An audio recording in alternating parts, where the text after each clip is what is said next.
রাঙ্গুনিয়া উপজেলার স্বনির্ভর union BNP অঙ্গ ও সহযোগী সংগঠনের উদ্যোগে ইফতার ও দোয়া মাহফিল 24শে মার্চ সোমবার বিকাল ৩টায় স্বনির্ভর ইউনিয়ন পরিষদ মাঠে বিএনপি নেতা নাসির উদ্দিনের সভাপতিত্বে যুবনেতা এস আলম জীবনের সঞ্চালনায় দিক নির্দেশনামূলক আলোচনা সভা অনুষ্ঠিত হয়।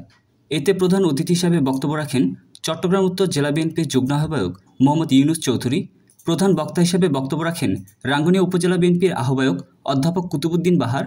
প্রধান আলোচক হিসেবে বক্তব্য রাখেন রাঙ্গুনিয়া উপজেলা বিএনপির সদস্য সচিব আবু আহমদ হাসনাত। প্রধান আকর্ষণ হিসেবে বক্তব্য রাখেন চট্টগ্রাম উত্তর জেলা যুবদলের সাধারণ সম্পাদক যুবনেতা মুরাদ চৌধুরী। বিশেষ অতিথি হিসেবে বক্তব্য রাখেন চট্টগ্রাম উত্তর জেলা বিএনপির যুগ্ম আহ্বায়ক অধ্যাপক আজম খান, রাঙ্গুনিয়া উপজেলা বিএনপির যুগ্ম আহ্বায়ক ফজলুল হক, আজাদ খান, মোহাম্মদ ওসমান, মুজিবুল আলম মুজিব, রাঙ্গুনিয়া উপজেলা যুবদলের আহ্বায়ক যুবনেতা সেকান্দর আলী, যুগ্ম আহ্বায়ক মোজাফফর চৌধুরী। আলোচনা অনুষ্ঠানে বক্তারা বলেন, এত বছর যারা মামলা হামলার শিকার হয়ে বিএনপিকে বুকে জড়িয়ে সংগঠনের কাজ চালিয়ে গেছে, দলীয় কর্মসূচিতে অংশগ্রহণ করে দলকে বাঁচিয়ে রেখেছে, সেই সব ত্যাগী নেতাদের মূল্যায়ন করা হবে। আর যে সকল মৌসুমী নেতা 5 তারিখের পরে এসে দলের ভাবমূর্তি নষ্ট করেছে, আমরা তাদেরকে চিহ্নিত করে তাদের বিরুদ্ধে ব্যবস্থা গ্রহণের মধ্য দিয়ে দলকে আগাছামুক্ত করব। আলোচনা অনুষ্ঠান শেষে দলীয় নেতাকর্মী ও স্থানীয় 5 শতাধিক রোজাদারদের নিয়ে ইফতার করেন অনুষ্ঠানে আগত অতিথিরা।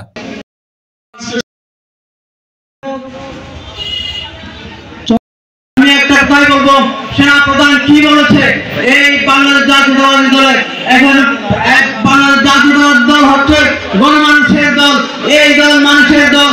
সুতরাং আমাদেরকে ভয় দেখিয়ে লাভ নাই, আমরা সকলে ঐক্যবদ্ধ আছি, ঐক্যবদ্ধ থাকবো এবং এই দলে যারা বিশৃঙ্খলা সৃষ্টি করতেছে তাদের বিরুদ্ধে অবশ্যই অবশ্যই আপনার ব্যবস্থা নেওয়া হবে।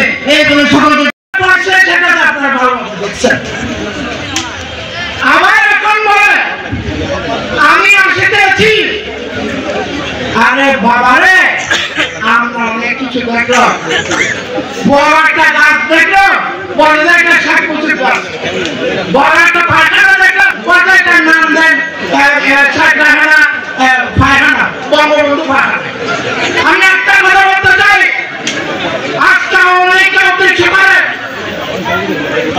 অনেকদিন খাওয়া হয়েছে এই বাংলাদেশের 17 কোটির লোক, তোমাকে যতই দিয়ে বলো এই বাংলায় তোমার স্থান হবে না।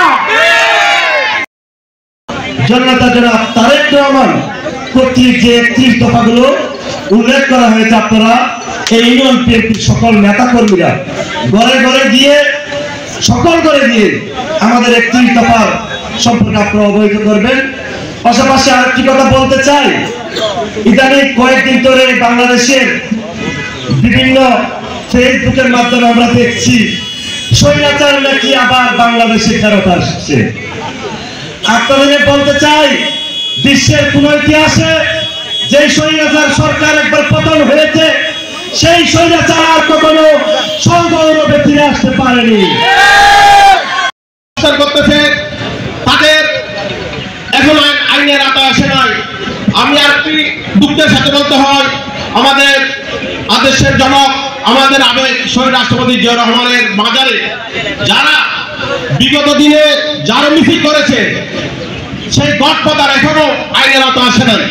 যিনি করেছেন তাকে আইনের আওতায় আনার আহ্বান জানিয়ে, সব পৃথিবীতে আল্লাহ রাব্বুল ইজ্জত সমস্ত গুণ কামা করে, কিন্তু শিরিক কামা করে না। শেখ হাসিনা বিগত এই শেখ মুজিবুর রহমানের মূর্তি বানিয়ে সারা বাংলাদেশের 700 কোটি টাকা খরচ করেছে। এগুলা শিরিক কিনা বলেন?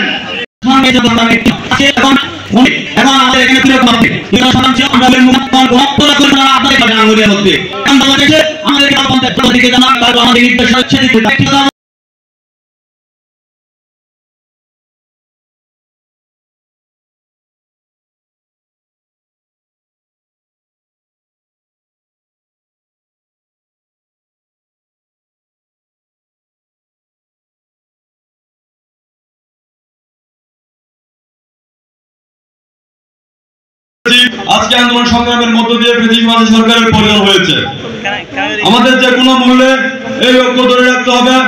বাংলাদেশের সকল জনসাধারণের মধ্যে ঐক্য ও ভিত্তিতে আমরা আগামী সুন্দর বাংলাদেশ গঠন করব।